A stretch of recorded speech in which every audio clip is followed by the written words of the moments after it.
The night was heavy with silence, broken only by the low rustle of the prairie grass swaying under the wide western sky. A pale moon hung over the land, casting a silver glow across the worn wooden fences and the scattered cabins that dotted the edge of the settlement. Inside one of those cabins, a girl sat alone near the dying embers of the fire. Her hands were folded tightly in her lap, her eyes lowered, as if even the warmth of the fire had turned its back on her.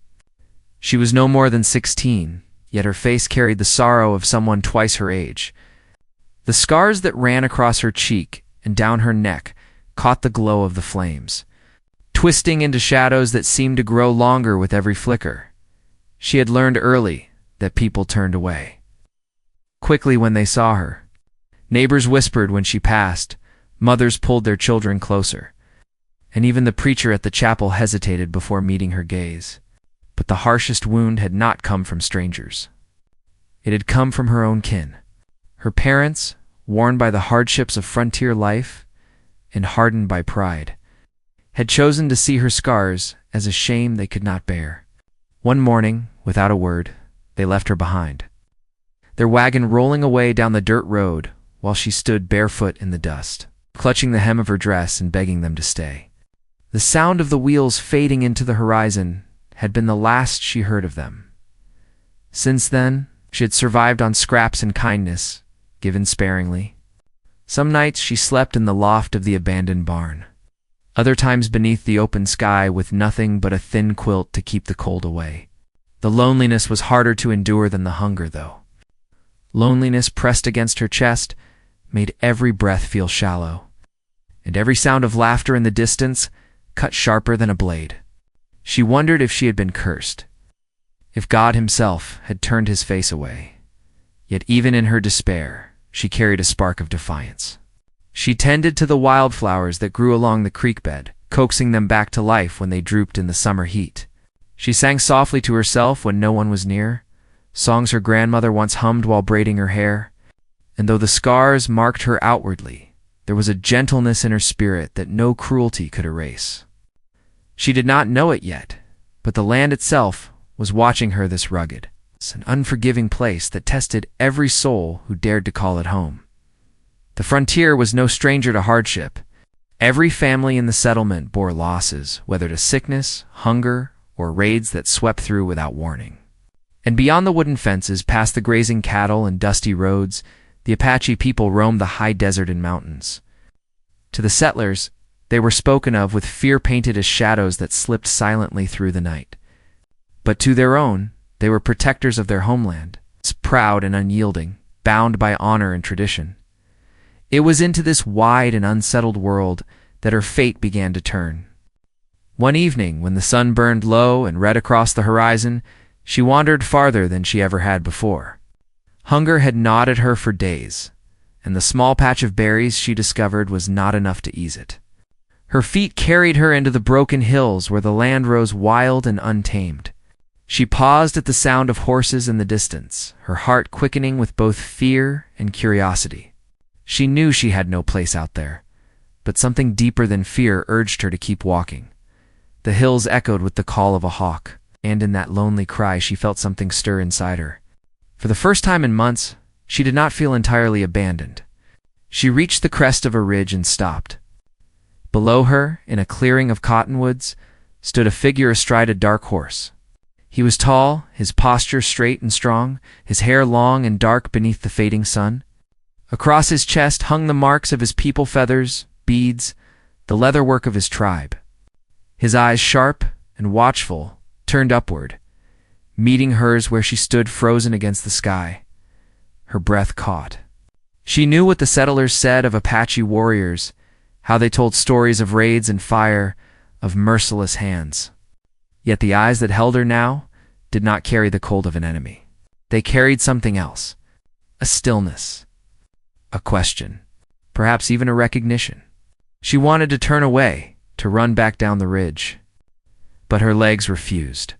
The warrior dismounted, his steps slow, deliberate, as though he knew any sudden movement might shatter the fragile thread holding her there. She clutched at the edge of her tattered dress, wishing for the first time that her scars were hidden, that she looked whole. Shame burned through her, and she lowered her head. But the warrior's gaze did not waver. The moment stretched, filled only by the whisper of the wind through the cottonwoods. She thought he might speak, but he said nothing, only drew closer, until the shadows of evening began to fold around them both. His presence carried a weight unlike anything she had ever felt, neither threat nor comfort, but something in between, something that reached beyond words. She did not know why he lingered. Perhaps it was pity, perhaps curiosity, or perhaps he had seen what others could not, that beneath the scars, beneath the abandonment and shame, there was a spirit unbroken. A beauty not carved by flesh but carried deep within. The air grew colder as the sun slipped below the hills. She wrapped her arms around herself, uncertain if she should stay or flee. The warrior lifted his hand, not to touch, but to signal calm, the way one might soothe a frightened horse. And for the briefest of moments, she felt as though the world had stilled around them, as though every pain and loss had led to this single meeting. But before she could speak, before she could ask who he was or why he looked at her as no one else ever had, a sound split the stillness. The sharp crack of a rifle echoed through the hills, and the warrior's head snapped toward the ridge beyond. Horses thundered in the distance, dust rising against the fading light. The girl gasped, her body trembling, caught between flight and fear. The warrior turned back to her, his eyes fierce now, alive with urgency. He reached for her arm, not to harm, but to pull her toward the cover of the trees. She hesitated, torn between the safety of the shadows and the terror of the unknown. The sound of hooves drew closer, louder, until the ground itself seemed to shake. Whoever was coming, they were coming fast, and neither she nor the warrior had much time. Her heart pounded in her chest, her breath ragged in her throat. For the first time since her parents had left her, she was no longer alone. But whether this meeting would save her or lead her into greater danger, she did not yet know. The warrior's grip tightened, urging her forward as the dust cloud rose higher over the ridge. The girl's eyes darted to the horizon, and in that final moment she realized her life was about to change forever. She only did not know how. The warrior pulled her into the cover of the trees just as the first riders crested the ridge. The thunder of hooves shook the earth, the crack of another rifle shot tore through the fading twilight. She stumbled as he guided her deeper into the shadows, her heart racing so fiercely she feared it might burst. He moved with a steady calm, each step sure and silent, as though the forest itself bent to clear his path. She clung to the edge of her torn dress, her legs weak beneath her. But something in his presence pushed her forward. They stopped only when the noise of the riders echoed too close. The warrior crouched low, his hand raised, signaling her to stay quiet. She sank down behind a fallen log, pressing her back into the rough bark. Her breath came in shallow bursts, and she tried to still it, terrified the sound would give them away. Through the branches, she caught a glimpse of the riders passing. Settlers, not warriors. Men from the town. She recognized the glint of their rifles in the dim light and the rough sound of their laughter as they swept. Through the clearing she had left behind, her chest tightened. These men were no strangers to cruelty. She had seen them at the trading post, boasting of their kills, drinking hard, their eyes quick to linger on anything weak or helpless. She had learned to step out of their way, to keep her head down. But she knew well enough that even silence could not always keep her safe. She pressed closer against the log, praying they would ride past without turning their gaze. Beside her, the Apache warrior did not move. He watched with unshaken focus, his hand resting lightly on the hilt of a blade she had not noticed before. His stillness was not born of fear, but of discipline, of a strength she could not begin to measure. She dared to glance at him, at the calm set of his jaw. The way his eyes seemed to take in every movement, every sound of the men who rode past. When the riders finally faded into the distance, the night seemed to exhale. She sagged against the log, her arms trembling, but the warrior rose without hesitation. He extended his hand, his gaze steady. She stared at it for a long moment, unsure if she could trust him. Her parents had abandoned her, neighbors had turned cold, strangers had sneered. Every hand she had ever known had pushed her away. But this one waited patiently, unyielding, until at last she placed her own into his. His grip was firm, not cruel, and in that touch there was a strange assurance, as though he was telling her without words that she would not be left behind. He guided her back through the trees, deeper now, farther from the path she knew. The sounds of the settlement grew faint, until only the wind and the call of night birds filled the air. She stumbled often, her bare feet torn by rocks and roots, but he slowed for her, never letting go of her hand. She wanted to ask his name, to demand why he had not left her as others had, but the weight of silence pressed too heavily. Words felt small in that moment, and she feared if she broke the stillness, the fragile thread between them might snap. At last they reached a small rise where the land opened into a hollow surrounded by pines. A fire burned low in the center, its glow steady but contained, as though carefully tended. The smell of smoke mixed with sage carried on the breeze. She hesitated at the edge, fear rising again. This was his place, not hers. She was a stranger in his world, scarred and unwanted, and she wondered if she had been a fool to follow him here. The warrior released her hand and moved ahead, crouching near the fire. He stirred the embers with a stick, coaxing them to life, then glanced back at her with a look that was neither commanding nor dismissive, but simply expectant, as though it were her choice whether to step forward or turn away. Her hunger gnawed at her.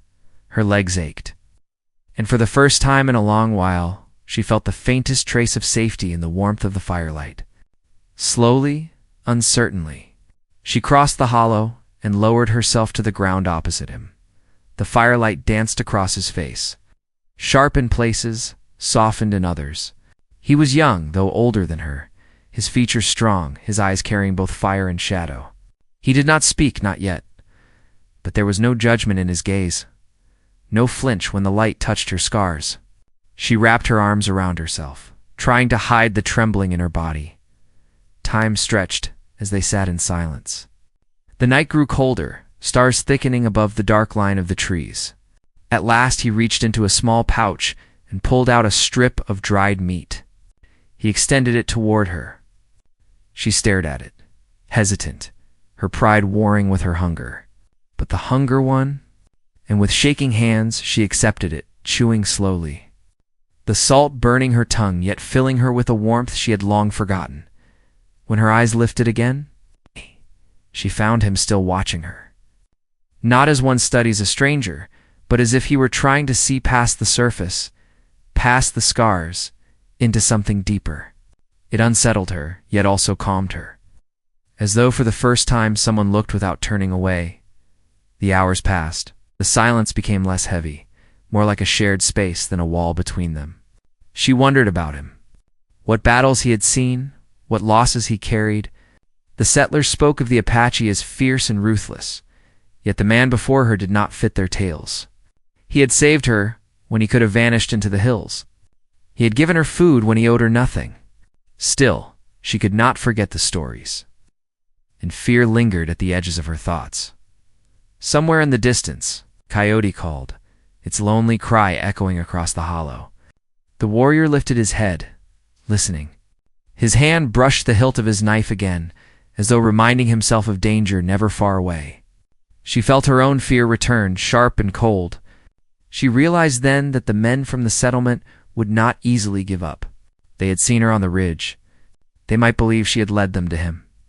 They might hunt her for reasons she did not yet understand. The warrior rose slowly, his figure tall against the firelight. He stepped to the edge of the hollow, scanning the dark trees, every sense alert. She pulled the quilt tighter around her shoulders, her heart pounding with the same unease. She wanted to ask if they were safe, but the words would not form. She only knew, deep in her bones, that safety was a fragile thing, easily shattered. When he returned to the fire, his gaze lingered on her scars again, not with pity, but with something harder to name. Respect, perhaps, or recognition. He sat, and though he still did not speak, she felt as though a promise hung between them, unspoken, yet binding. A promise that whatever storm was coming, he would not turn his back on her. But storms did not wait for promises.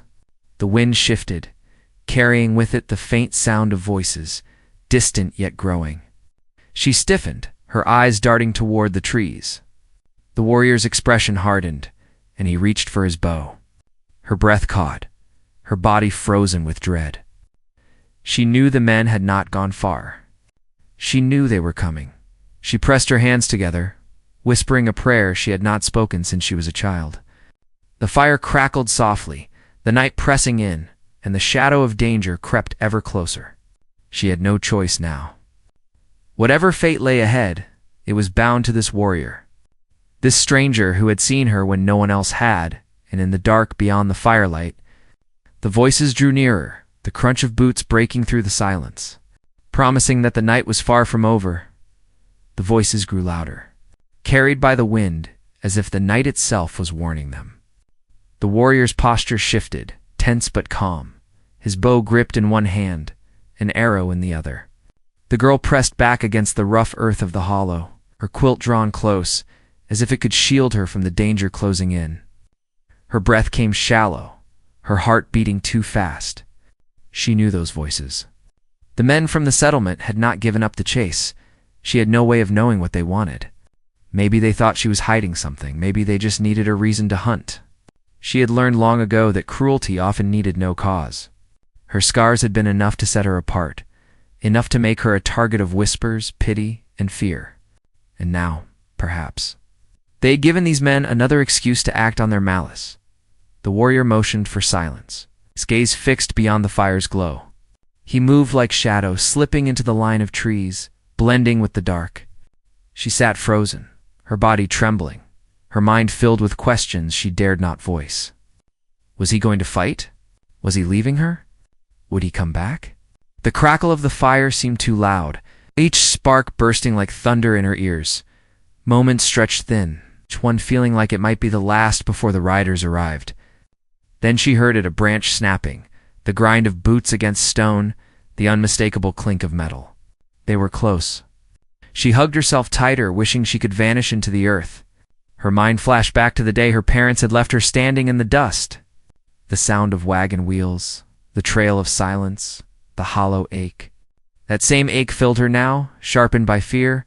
From the shadows came a sudden sound, the shrill cry of an owl. She flinched, but then realized it was not an owl at all. It was a signal, the warrior's voice, disguised, echoing through the trees. She didn't know what it meant, but she understood one thing.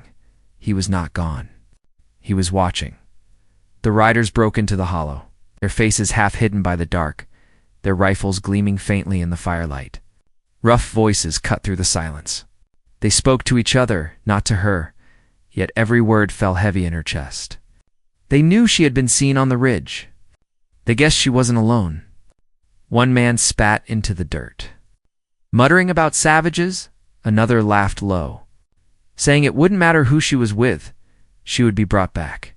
She curled tighter, her scars burning as if the firelight was exposing her all over again. She wanted to shout, to beg them to leave her alone, but fear sealed her throat. The warrior's signal replayed in her mind. She clung to it as the only thread of courage she had left. Suddenly, from the far side of the trees, an arrow flew.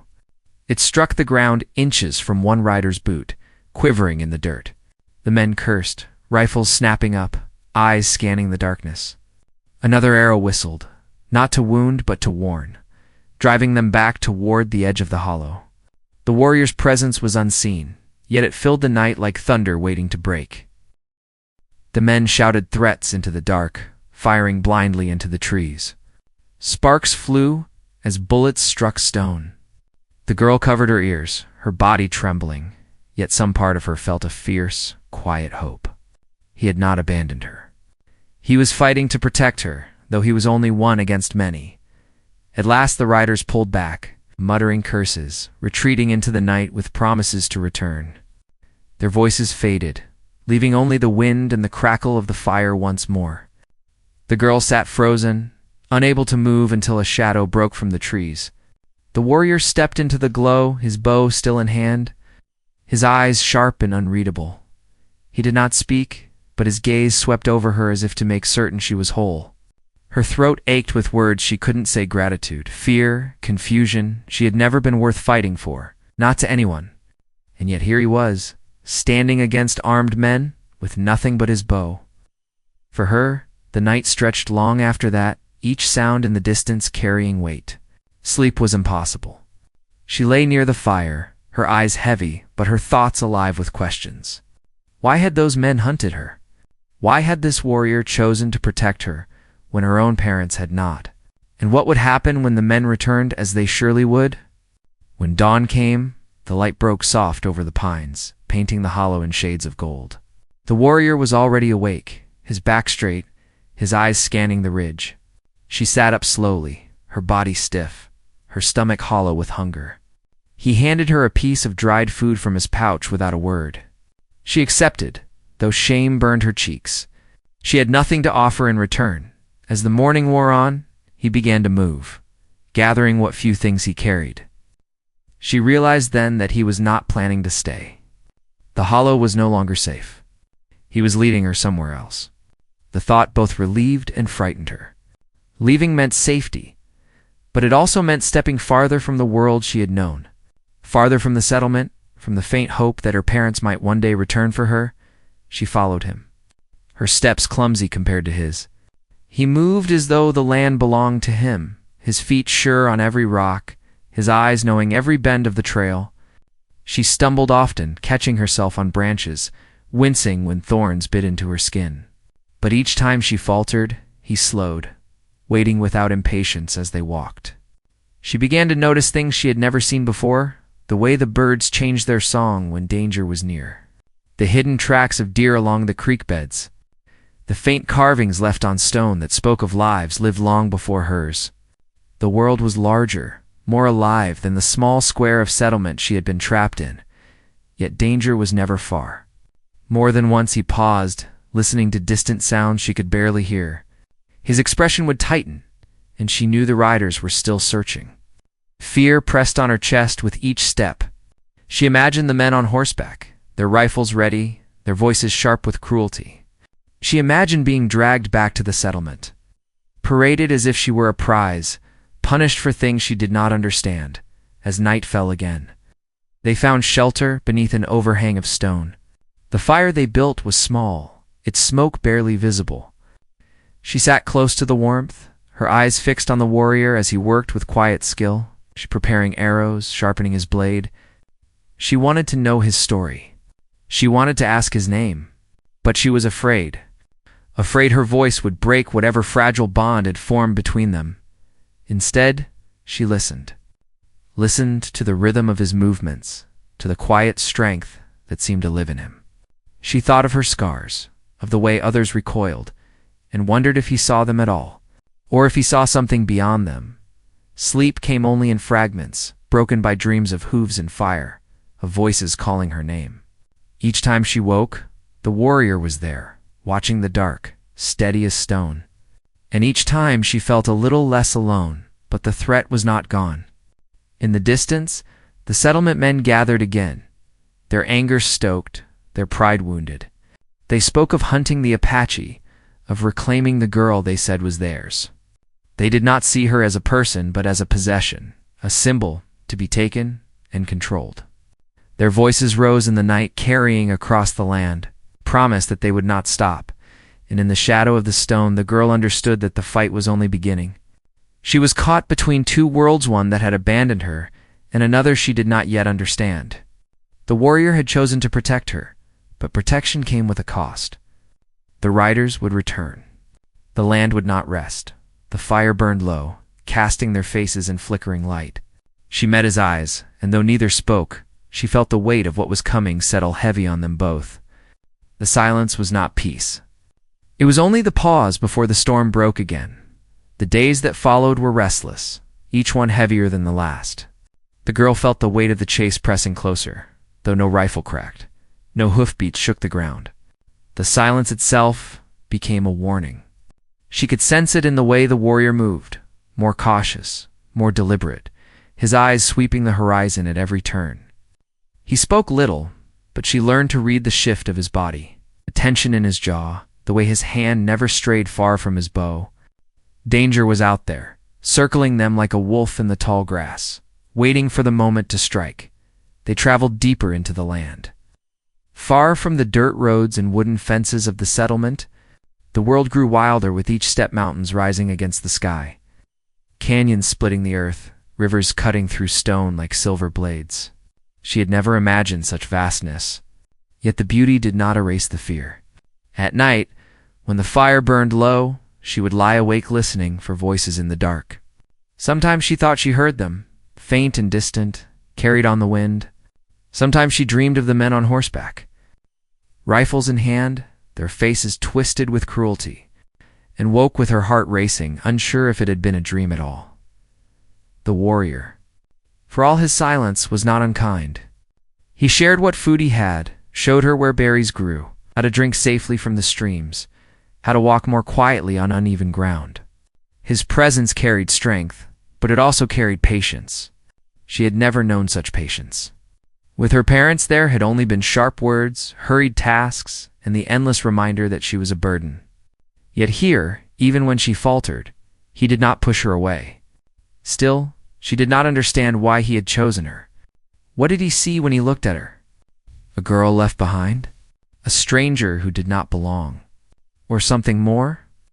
As the days stretched on, she began to feel changes inside her. The land was shaping her, the long hours of walking hardening her body, the quiet resilience of the warrior seeping into her spirit. She was still afraid, but her fear no longer froze her. It moved beside her, sharp and clear, reminding her that she was alive. But the shadow of the settlers never left. Back in the town, their anger had only grown. She had overheard enough in her life to know how men like that thought. To them, her leaving was not her choice, not her survival, but an insult. She was theirs to scorn, theirs to discard, theirs to take back, if they pleased. And the thought of her being with an Apache warrior was more than they could endure. Their pride burned hotter than reason. They would hunt, not for justice, but for vengeance. The girl and the warrior crossed into a valley where the grass grew tall and the hills closed in like walls. It was quiet there, too quiet. Even the birds seemed to avoid the place. She felt it at once, the tightening in her chest, the whisper of unease. The warrior felt it too. He stopped often, crouching low to study the ground. She saw faint prints in the dirt, broken twigs along the trail. He touched the earth with his hand, then rose with a look that sent her heart plunging.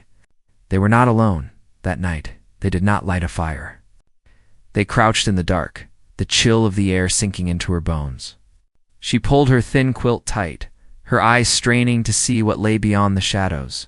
She wanted to ask if the men were near, but she bit her tongue. She had learned that silence was often safer than questions. Still, her mind swirled. If the riders found them, what could they do? One warrior against many, and she, with no weapon, no skill, only the weight of her scars and her fear? The hours dragged, and then it came the distant echo of horses, faint but certain. Her breath caught, her hands trembling as she clutched the edge of her quilt. The warrior's eyes flickered toward her, steady and unafraid, though the tension in his body was sharp as a drawn bowstring. He rose, moving like shadow, and slipped into the trees. She was left alone, the night pressing and heavy, every sound magnified. The hoofbeats grew louder. She crouched low, heart pounding, every part of her screaming to run, yet rooted in place. Then she saw them, dark figures moving across the ridge, rifles glinting faintly in the moonlight. Their voices drifted down, harsh and confident. They were close, too close. She pressed her hand against her mouth to stifle her breath. The ground seemed to tilt beneath her. Then an arrow flew, striking a tree just above one rider's head. A cry rang out, the horses reared, shouts echoed across the valley. Chaos erupted. Gunfire cracked through the night, the sharp smell of powder filling the air. The girl flinched with every shot, terror clawing at her chest. She wanted to hide, to vanish, but she knew the riders would find her if she stayed still. Her only chance was to move. She crawled through the tall grass, her body low, her breaths shallow. The sounds of battle raged around her: shouts, hooves, the whistle of arrows, the crack of rifles. Once, a bullet struck a stone near her hand, sending shards flying. She bit back a cry, her palms bleeding as she pressed forward. She did not know where the warrior was, only that he was fighting alone against many, and if she did nothing, he might fall. The thought struck her hard. No one had ever fought for her before. No one had ever risked anything for her, and now, if he fell, it would be her fault. She could not bear that weight. Something in her hardened, something fierce that had been buried deep beneath the scars and sorrow. She would not let him stand alone.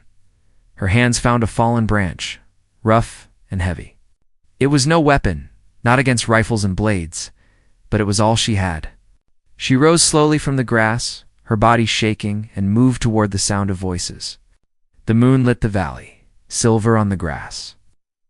And she saw them 3 riders circling, rifles raised, their eyes scanning the dark. She gripped the branch tighter, her fear burning into something raw and desperate. Before she could act, a figure burst from the shadows. The warrior moved like a storm, his blade flashing, his bow striking hard. One rider fell, another reeled back with a cry.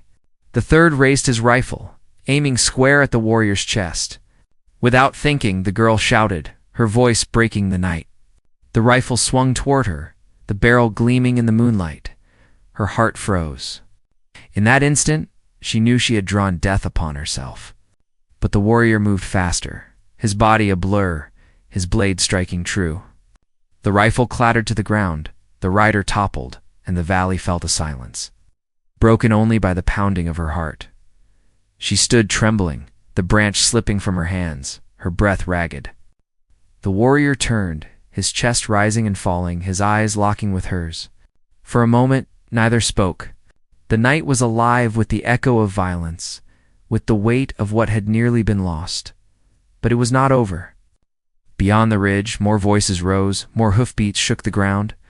The men were not done. They were gathering more than before, their anger boiling. The fight had only begun. The warrior motioned sharply, urging her back into the cover of the trees. She obeyed, her legs weak, her mind spinning. The fire in her chest had not faded, grew stronger, a defiance she had never known before. She was no longer the girl abandoned on the road. She was something else now, forged in fear and in the warrior's unyielding gaze as they slipped into the darkness. The sounds of the riders swelled, filling the night with a promise of battle. The girl clutched her quilt close, her heart racing, every nerve alive with dread and anticipation. She knew the storm was upon them, but the next moments would decide everything. The warrior's hand brushed hers, steadying her, guiding her through the shadows. She felt the strength in his touch, the unspoken vow that he would not leave her. But the truth pressed heavy in her chest. No matter how strong he was, no matter how fierce, they were outnumbered. And as the hoofbeats thundered closer, shaking the earth beneath her feet, she understood that the night ahead would test them both in ways neither had yet faced. The valley seemed to close around them, the darkness alive with danger, the air thick with suspense. Her breath caught, her pulse hammering as the riders swept into view, a wave of shadows and steel. The girl clung to the warrior's side, knowing that the moment of reckoning was finally here. Though the outcome remained hidden in the shadows of the night roared with the thunder of hooves, each strike of iron on earth shaking the valley like a drum of war. The warrior stood firm, his bow drawn, his frame a steady silhouette against the silver wash of moonlight. The girl clung to the shadows beside him, her breath quick and shallow, her heart hammering with fear and something sharper resolve she had never known before. She had come too far, endured too much. Simply surrender now. The riders poured down the slope like a flood, rifles raised, voices rising in anger. The warrior loosed an arrow, swift and true, striking the first before he could fire. Another arrow followed, and another, each one finding its mark. Yet for every rider who fell back, more pressed forward, their determination fed by pride and fury. Gunfire cracked through the valley, sparks flashing as bullets struck stone. The girl ducked low, her hands covering her ears, the world a blur of sound and fear. She wanted to run, but there was nowhere to go. She wanted to hide, but the men would not rest until they found her. At last, she lifted her head, her eyes fixed on the warrior. He fought with a grace and fierceness that defied the odds, yet he was only one man. And as she watched, she realized the truth: this fight was not his alone. Her hand brushed against the fallen rifle of one of the riders struck down earlier. She froze, staring at it, the weight of choice pressing heavy. She had never held such a weapon, never imagined she could. Yet the moment left her no space for hesitation. She reached for it, her fingers trembling as they closed around the cold steel. The weight of it nearly pulled her down, but she lifted it, clutching it to her chest. The warrior turned at the sound, his eyes flashing toward her. He gave the smallest nod, not of command, but of trust. It was enough. Her fear steadied, her breath deepened, and she raised the rifle as best she could. The shot she fired cracked loud, kicking back against her shoulder, the bullet flying wild into the night. Yet the sound itself startled the riders, slowing their charge, drawing their eyes. The warrior seized the moment, loosing arrows with deadly precision. The girl reloaded with clumsy hands, firing again, her body jerking with each recoil. She missed more than she hit, but she did not stop. Each shot was an act of defiance, a refusal to be taken, a vow that she would not return to the life of abandonment and silence. At last the riders broke, scattering back up the slope, their shouts fading into the dark. The valley fell quiet, save for the rasp of her breath and the steady pull of the warrior's bowstring as he held, waiting, ensuring they were gone. Only when the last hoofbeat faded did he lower his weapon. The girl dropped the rifle, arms aching, her body trembling from head to toe. She sank to the ground, clutching the quilt around her shoulders, tears burning hot in her eyes. Not tears of weakness, but of release. She had faced them. She had fought. She had not been powerless.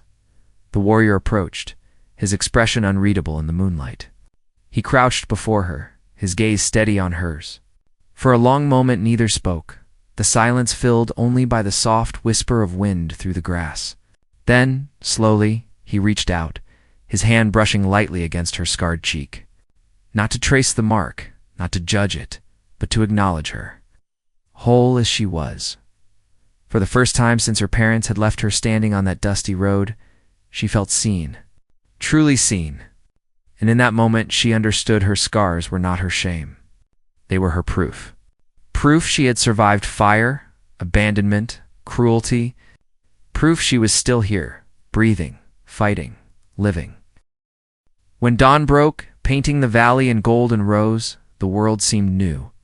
The riders had fled, and though they might return, their pride had been broken. They had seen her fight. They had seen her stand beside the warrior. She was no longer a shadow they could dismiss. The warrior led her out of the valley, their steps slow but steady. They climbed the ridges, crossed the rivers, until at last the land opened wide before them. In the distance, she saw smoke rising from the Apache camp, small fires dotting the hillside, figures moving with purpose and strength. Fear stirred in her chest, but it was different now. Not the fear of being unwanted, but the fear of stepping into a new world she did not yet understand. When they entered the camp, all eyes turned toward her. Some faces were guarded, some curious, others wary. She felt the heat of their stares, the weight of their silence. But the warrior walked beside her, tall and unyielding, his presence a shield. And slowly, one by one, the stares softened. A woman approached, her dark hair braided with beads, her eyes kind. She offered the girl food, warm bread wrapped in cloth. The girl accepted with shaking hands, tears threatening again. Days turned into weeks, and the girl began to find her place among them. She learned their ways, the rhythm of their songs, the craft of weaving, the patience of gathering herbs by the riverside. She listened to their stories, the tales of ancestors who had endured storms and hunger, who had fought to protect their land and their people. And in those stories, she began to see herself reflected. A survivor, a fighter, a soul marked not by shame but by endurance. The warrior remained near, though his duties often pulled him away. He spoke more now, his words quiet but certain, teaching her the meaning of strength and honor. He showed her how to hold a bow, how to move with the land instead of against it. And though he never said what he had seen in her that first night on the ridge, she no longer needed to ask. She knew. He had seen what she had not yet learned to see herself, that beauty lived not in unmarked skin, but in the spirit that refused to break. Months passed, and the world outside grew restless. The settlers still muttered, still cursed her name and the Apache warrior who had taken her in, but their anger no longer held power over her. She had chosen her path, and she would not return. She was no longer the abandoned girl standing barefoot in the dust. She was something more. On one quiet evening, as the sun dipped low and the sky burned with colors of fire and rose, she sat by the river with the warrior beside her. The water rushed steady, carrying with it the weight of all that had come before.